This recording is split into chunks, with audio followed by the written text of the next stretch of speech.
Hi, and welcome back. I'm Sheldon McLeod, and this is Thinking Out Loud, presented to you on the SaltWire Network.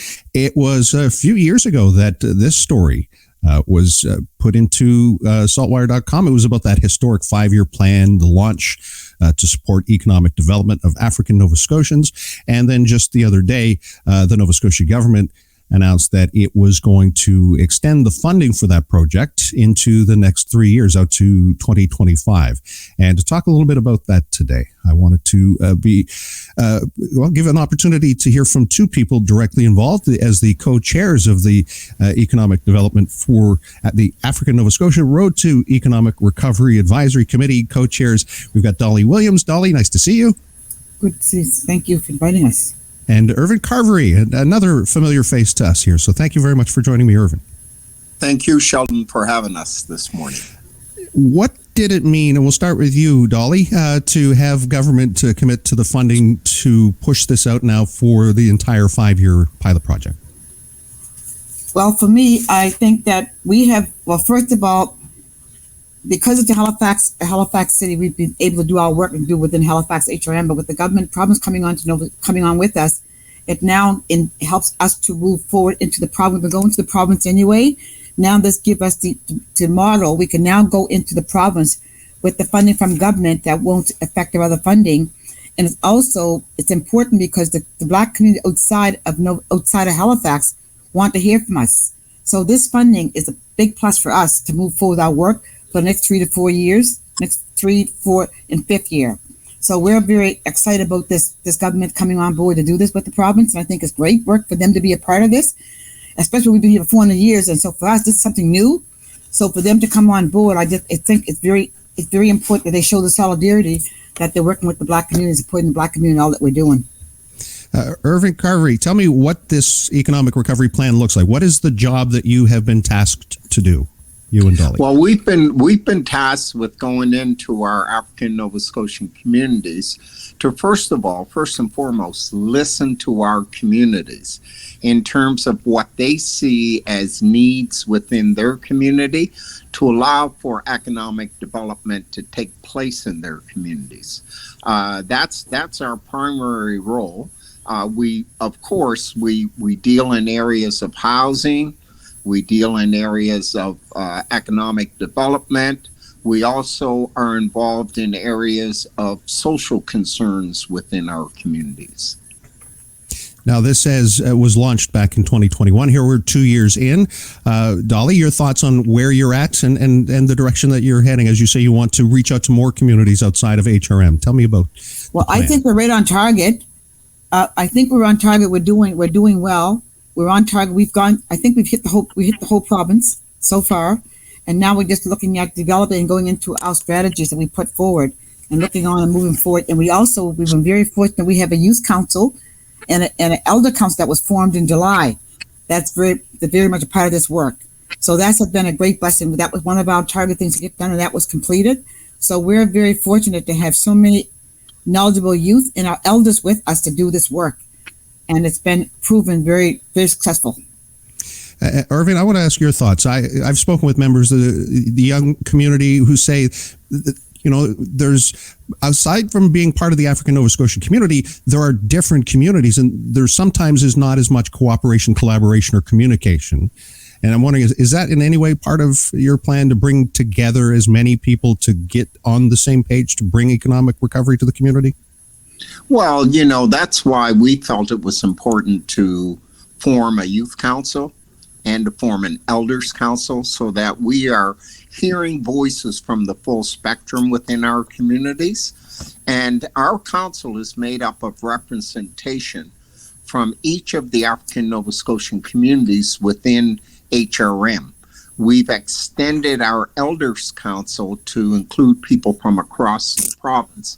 So hopefully our transparency in the work we do will address some of those issues that was raised.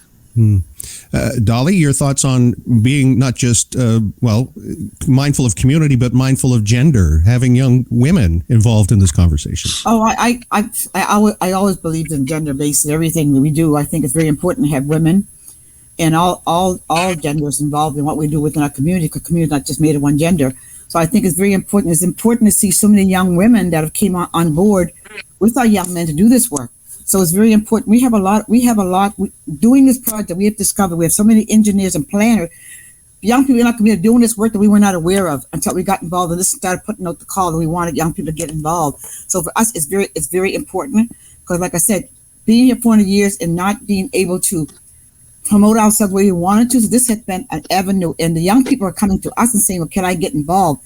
And that is a plus. And they're very, very much involved in the work that we're doing.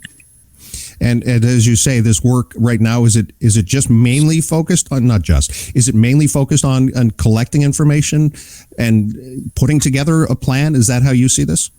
We're working on our plans. We're developing, well, say one thing what we've done, I should use Beachville as an example. You know, Beachville has gone back, I don't know whether you knew this, but Beachville has gone back into the community and claimed a lot of their land. So we're looking at land trust, we're looking at community benefits, we're doing a lot of the things that we have not had. And we use Beachville as a model. Beachville have not got back, their land was taken from them. They've gone back and we use that as a model. So looking at Beachville, what they've done, we can see ourselves doing the same thing, the rest of HRM. But not only in HRM, when we look at the province, we've been to those other places out there and saying, well, how can we look at what you're doing and be a part of that? So we said, we can't tell you how to, we'll show you how to do it, but you guys got to go and talk to your municipality as well. So for us, this has been a plus. I think we've gone, well, I would agree, I think Irvine would agree with me.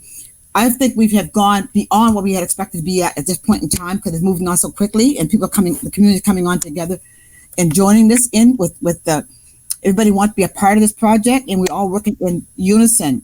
It's for us, by us, with us. So I think that made a difference as well, what we're doing here. Mm-hmm. And Irvine, this, as you, sorry to interrupt you, go ahead.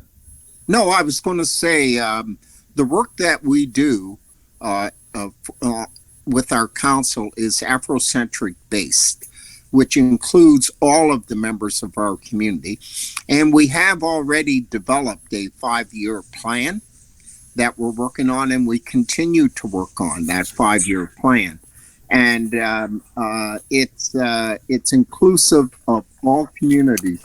And like Dolly said, you know, this plan has been developed by the community for the community. So it's not us dictating to folks what needs to happen. We are very close to the ground and listening to what the communities feel their needs are at this time. I noticed one of the goals was about land and acquisition, and African Nova Scotian history is Nova Scotian history. We know about the Black Loyalists, we know about land grants, but as you point out quite rightfully, not always did the legal title of the land go with that. Irving, it started under Stephen McNeil's Liberal government, and it's now into another provincial government. Your thoughts on where that process is in trying to get those legal issues sorted out? Right. You know, the land titles initiative really began back under the Stanfield government. Robert Stanfield's government passed legislation in regards to the title issue. The problem with it at that time, they didn't apply any resources to addressing the issue. And given the economic situation of the Black communities, they couldn't afford to take advantage of that initiative. Under Stephen McNeil, he put some resources to it. So, you know, we started out with 5 communities under the Land Titles Initiative as the pilot project. But what we've been hearing through our travels throughout the province is other communities also could benefit from that. So we're keeping in touch with the Land Titles Initiative, bringing back to them the concerns we're hearing from the other African Nova Scotian communities, because we want to see that initiative extended throughout the province. And it's not, Sheldon, you know, when we talk about economic development, a lot of the things that we're finding, roadblocks to economic development, have been in the area of zoning and bylaws, which have been very restrictive in terms of the African Nova Scotian community being able to use their resources of land in order to gain economic prosperity. Right, the Nova Scotia Home for Colored Children's land, which is under the management of Akuma. There's 300 and some acres of land on the number 7 highway with road frontage on the number 7 highway. Well, they have developed their strategic plan for development, only to find out that they couldn't move ahead with their plans because of zoning and because of bylaws. So the Road to Economic Prosperity Council, working in conjunction with Akuma and HRM, we were able to have HRM change the zoning in a small area of that 300 and some acres to allow the development of affordable homes on Akuma property. But their development plan is much, much larger than that. And so we continue to work with Akuma and HRM to get the whole parcel of land rezoned so that they can move ahead with their seniors complex, with their commercial development on that land. That is truly economic development within the African Nova Scotian communities. Dolly, anything you'd like to add? Well, yes, Sean, I just want to say not only the land, the 225 acres of land that belong to Akuma, but in East Preston, we've had 325 government land given to us by Governor Wentworth years ago. And we are the largest, East Preston town. East Preston's the largest Black landowners in this country, really. And the fact the government has given us those acres in the province of Nova Scotia, decided to take those lands back. So we've been trying for the last 15 years to get the 225 acres back in East Preston. We can build homes. We have the land. We get the land. We can then build homes. We can't build houses without property. So we're saying the government is good to come on with us. But when this whole thing I'm going to go back to Irvine when we talked about the deed registration of land. When that started, like you said, back in the day, all the problem was included in that, and all the problem had a part of that. So when that was cut back and taken away, it also right now is good that we have the 5 areas that we're looking at, but we need to go back to the whole province and include all of them, because they say to us, you guys are getting that, we no longer part of that. So I think that we have to look at, even though we're doing this work, we got to come at it, and government has to also say and come back and give us back the 325 acres of land they've taken from the Preston Township, so we can also build and get our land back. And the other thing that we have our problem with, our boundaries keep being changed by our councilors without consulting us. In the Preston Township, our boundary moves so many times without any involvement from us, any communication. So that has to stop with council. So I have to say one thing, that with the planners that we have, I'm just going to run for a minute. We were very fortunate that Halifax City, under the leadership of Mayor Savage, has given us planners that work with the Black communities.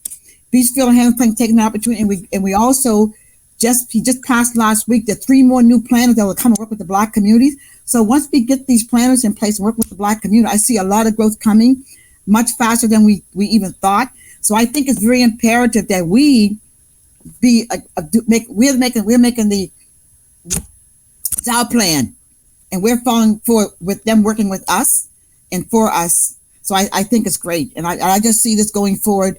Like I see a big dream. I see in 5 years' time a lot of work being done within the Black community here with HRM. I'm hearing a lot of optimism. Irvine, oh yes, you sharing that? Yeah. Well, Sheldon, HRM, I mean, the whole province, the whole country is going through some difficult budgeting issues right now in terms of where the country, the province, HRM is in their plan. But HRM has seen the necessity of adding these positions to the planning department to address the historical lack of participation within the African Nova Scotian community. That speaks a lot. We in the Black community are very concerned about the loss of land.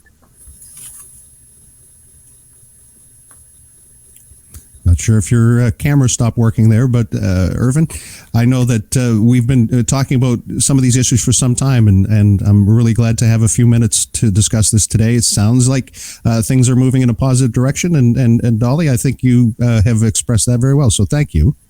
Thank you very much. Thanks for inviting us.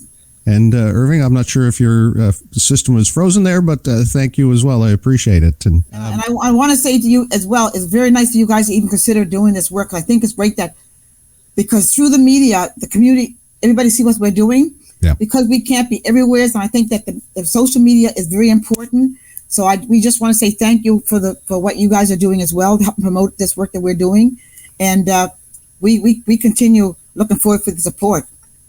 And thank you very much. And Irvin is back on. But your microphone's not on. No. Yeah. Well, we'll leave it at that. We had some challenges with the technology, but we're all good. And I thank you. Thank you very much, and have a blessed day. Have a good Easter.